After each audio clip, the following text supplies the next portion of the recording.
Bonjour, je suis Christelle d'ici, de la chaîne Académie La Nouvelle Conscience. Cette petite vidéo s'adresse au groupe de Périgueux, où je vais parler de différents sujets très rapidement. D'abord, je vais parler de la Kundalini et des symptômes. Pour ceux qui ont eu des symptômes au niveau du chakra racine, des échauffements, des symptômes de type libido, ou voilà, d'excitation sexuelle. Donc, si vous n'avez pas l'habitude de ça, et que ça vous arrive, eh bien, alors je partage bien évidemment, après à chacun de prendre ou ne pas prendre, d'être en résonance ou pas, surtout écoutez-vous, vous-même. Mais ce que je pourrais partager me concernant, eh bien, c'est une excitation qui est due à la rencontre du féminin et du masculin en vous. C'est-à-dire c'est une fusion qui est en train de se passer au niveau du corps et de la conscience. Donc ça génère de l'excitation, voire des orgasmes spontanés. C'est-à-dire vous n'avez rien de fait spécial, mais vibratoirement il se passe quelque chose. Il y a une fusion qui se fait, qui se produit. Donc ça génère des échauffements au niveau du chakra racine, parfois ça peut monter au niveau du ventre. Donc ça peut vous donner envie de faire l'amour, c'est une augmentation de la libido. Alors mon conseil par rapport à ça, ce serait bien de rester dans cet état et puis de vous mettre dans une conscience de vos polarités s'unissent, que c'est vous qui vous faites l'amour à vous-même. C'est une façon d'exprimer la Kundalini, c'est la rencontre de deux polarités ou aussi des forces cosmiques et telluriques. Les mouvements qui viennent de la terre et du ciel, spirales et ondulatoires.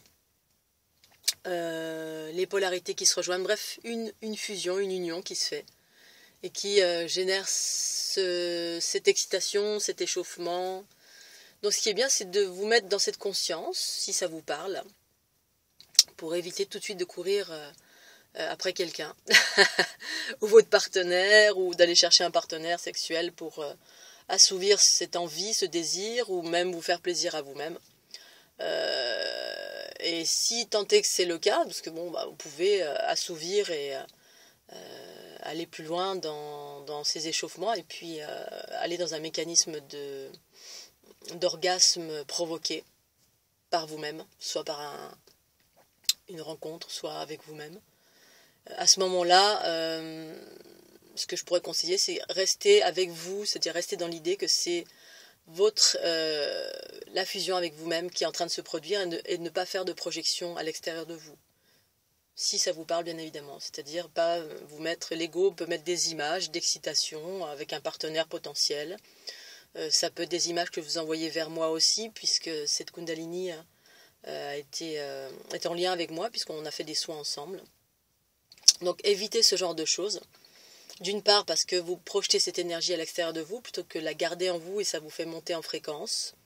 C'est-à-dire que c'est un palier d'élévation, d'expansion qui amène à des ouvertures de conscience, qui amène à de l'unité en soi. Donc des ouvertures de conscience, c'est le corps et l'esprit qui s'activent. Pour autant, effectivement, c'est quelqu'un à l'extérieur de vous qui a provoqué ça, hein, parce que voilà, c'est. Mais essayez de rester dans cette énergie avec vous-même, sans faire de projection à l'extérieur de vous, si c'est possible. Parfois, ça peut également créer des échauffements au niveau du ventre, de type davantage tellurique, c'est-à-dire plus de sensations de chaleur, de pulsation au niveau du centre du ventre. Ça peut également être tout le corps qui se met à vibrer, à picoter, à augmenter en fréquence, donc à picoter, à vibrer. Ensuite, ça peut être des mouvements spontanés, c'est ce que font les soins. Donc c'est ce qui s'est produit pour la plupart d'entre vous pendant les soins. Et ce que je peux recommander, ce que j'ai recommandé à chacun, c'est de pratiquer ces mouvements au quotidien, c'est-à-dire nourrir, mettre votre intention, programmer votre corps, inviter votre Kundalini. Ces mouvements spontanés, ça fait partie en fait de l'activation de votre Kundalini. C'est votre Kundalini, c'est vous, c'est cet espace de vous-même qui est en train d'engager des processus d'auto-guérison et qui occasionnent ces mouvements. Qu'ils soient à l'intérieur de vous ondulatoires, qu'ils soient vos mains qui se mettent à bouger, votre corps. Laissez faire ça, même nourrissez cela. Essayez de le faire au quotidien parce qu'en fait, ces mouvements correspondent à des choses très très précises, même s'ils vous semblent incongrus, bizarroïdes. Soyez en confiance avec vous-même, soyez à l'écoute de ces mouvements, provoquez-les même, appelez-les. Mettez-vous dans une pratique régulière pour pouvoir nourrir cela et faire grandir ce chi, ce mouvement spontané, ces mouvements spontanés en vous. Ensuite, voilà, il peut y avoir des processus de reset pour certains d'entre vous, ce qui est arrivé, c'est-à-dire comme une sorte de blackout. Alors ça peut être provoqué tout simplement parce que, voilà, parfois on a besoin d'un espèce de blackout, un vide total, sidéral, pour repartir vers d'autres processus, d'autres mécanismes plus en phase avec l'unité qui est proposée maintenant sur la planète, c'est-à-dire l'unité harmonieuse, avec des nouveaux mécanismes, une nouvelle compréhension, et ça peut passer par un blackout total, c'est-à-dire plus rien qui se passe, ou une très très grande fatigue, ou on ne sait plus trop où, quand, comment, pourquoi on habite. Donc rassurez-vous, enfin moi j'aurais tendance à dire de se rassurer, de se mettre dans un état d'acceptation et d'accueil de ce qui est là, tout en affirmant être en phase avec son soi supérieur, c'est-à-dire sa source originelle propre. Être en recherche, en quête de sa source originelle propre, harmonieuse. Ce qui vous renvoie à une affirmation que vous êtes en recherche de votre soi supérieur, pur, originel, qui est là, ici, en vous, en chaque espace de votre être, et de vous remplir de cet espace de votre être dans tous les espaces de votre être. Parce qu'en fait, après une période patriarcale, c'est-à-dire une quête à l'extérieur de soi, remettre son pouvoir à l'extérieur de soi, etc., c'est pas péjoratif du tout, c'est le propre de notre cycle évolutif de l'ère du Verseau, du Poisson, pardon. Et là, on va vers l'ère du Verseau qui parle plutôt d'autonomie. Et bien, cette ère du Poisson, on a été chercher, on a été en quête de... Du coup, on s'est rempli de connaissances extérieures. Ce qui implique de mettre son pouvoir à l'extérieur de temps en temps, et ce qui implique parfois des petits déséquilibres, c'est-à-dire qu'on n'est plus trop dans notre pouvoir, mais dans le pouvoir qu'on donne à certains enseignements, à certains... Donc ça nous conditionne, etc. Mais c'était juste et parfait parce que ça nous a guidés vers un chemin précis, parce qu'on était en quête de quelque chose, et c'est parfaitement juste. Sauf que là, maintenant, en fait, ce qu'on est amené à trouver, c'est nous. C'est-à-dire c'est notre connaissance universelle propre.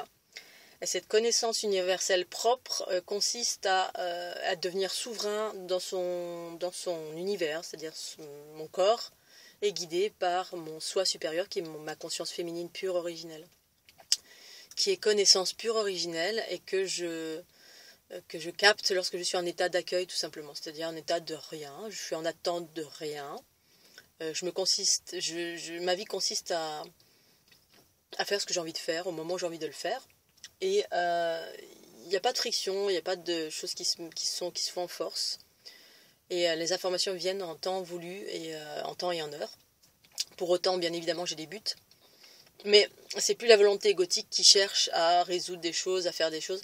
C'est cet état d'accueil qui fait que je suis dans une acceptation totale de tout ce qui est. Bon, même si effectivement, de temps en temps, l'ego rattrape, parce qu'on est quand même dans un monde baigné par cet ego, donc les influences sont assez fortes. Mais pour autant, majoritairement, c'est ma conscience supérieure qui guide. Et elle est là quand elle doit être là, c'est tout. Elle émerge quand elle doit émerger. Donc, se mettre dans un état d'accueil de ce qui nous arrive, tout en ayant des buts, bien évidemment. Mais si vous êtes dans un moment de reset, accueillir ça, sans se triturer le cerveau, quand, comment, pourquoi. Voilà, j'avais envie de partager ça. Donc pour ce qui est des échauffements sexuels, ne vous inquiétez pas, évitez de faire des projections, aussi des projections vers moi, parce qu'en fait j'ai une sensibilité telle que je sens les projections sexuelles qui viennent de l'extérieur. Bon, ne vous inquiétez pas, c'est habituel pour moi, pour autant, voilà, je voulais vous prévenir que j'ai cette sensibilité. Donc s'il y a des projections ou s'il y a eu, j'ai reçu les informations. Et puis si jamais il y a des questions sur quoi que ce soit, N'hésitez pas à revenir vers moi pour en parler. Les soins aussi que vous avez bénéficié contribuent à l'élargissement de la conscience, donc davantage de fluidité, de joie, de liberté. Voilà. Après, c'est divers et varié selon vos problématiques. C'est en fonction de ce que vous avez. Et parfois, il est nécessaire surtout de continuer. C'est même une évidence pour moi de continuer à faire des soins régulièrement. Donc à ce sujet, j'ai mis 3 nouvelles vidéos gratuites si vous ne voulez pas payer pour continuer à faire des soins, pour entretenir et encourager votre Kundalini, votre chi spontané, le mouvement spontané à s'activer au quotidien. Ce qui veut dire qu'à ce jour, il y a 6 vidéos gratuites à prodiguer autant que faire se peut. Après, vous avez les versions payantes, vous en avez 15, avec des algorithmes, etc., des choses précises qui sont très puissantes. Voilà, et puis sinon, on se reverra peut-être à Périgueux lors de mon prochain périple. Et sinon, je vous souhaite à tous et toutes une très belle continuation. Voilà, je vous dis à très très bientôt. Bye bye.